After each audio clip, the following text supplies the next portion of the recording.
302. Hoje a nossa aula de História será de revisão. Nós vamos revisar todo o capítulo 2 e vamos encerrá-lo. Nós vamos fechar hoje o capítulo 2 para depois, na próxima semana, iniciarmos o capítulo 3. Então, assistam a videoaula e depois façam as páginas de 250 até 255. A tia colocará o gabarito para vocês fazerem as correções. Tranquilo? Beijos. Vamos revisar? Hoje, em nossa aula de História, vamos relembrar alguns conteúdos do capítulo 2. Aldeias indígenas, São Vicente, a primeira vila, o descobrimento do Brasil e o início da colonização pelos portugueses, povoado, vila e cidade, os pelourinhos e fortes. Vamos lá, aldeias indígenas.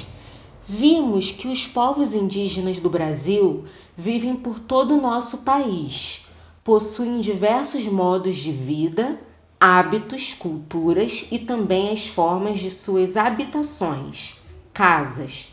Alguns povos indígenas organizam suas aldeias com ocas em formato circular, casas em formatos retangulares, em forma de ferradura e também habitações coletivas, onde todos habitam.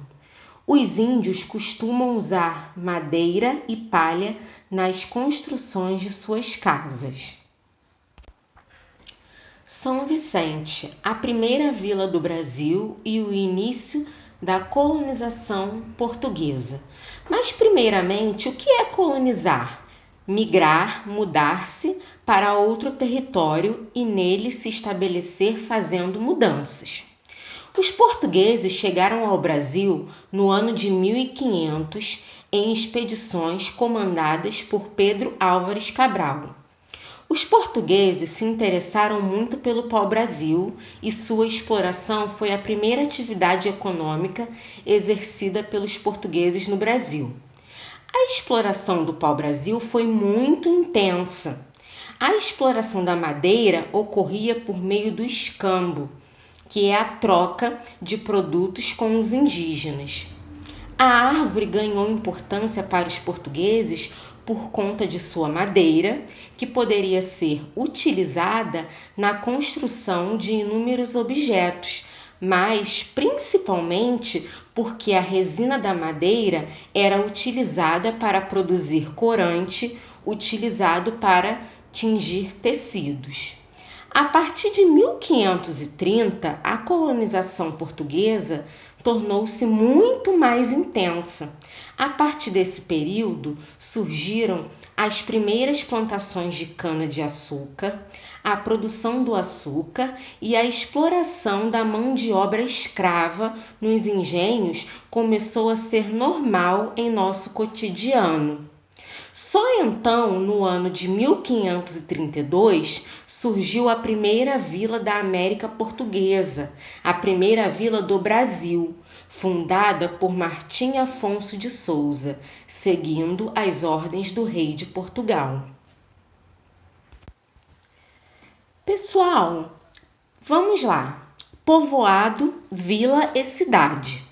Como vimos, o povoado é um grupo muito pequeno de pessoas, com poucas habitações, poucas casas.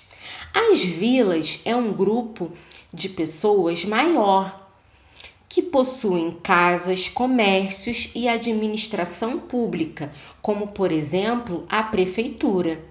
Existe uma hierarquia para um povoado se tornar vila. São 3 elementos necessários: a Câmara Municipal, o Pelourinho e uma cadeia.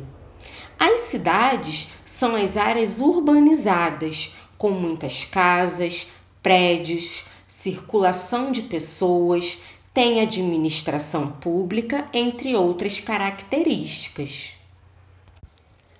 Pelourinhos e fortes. Pelourinhos, coluna de pedra usada para castigar. localizada num local central e público, através da qual os escravos castigados e os criminosos eram exibidos.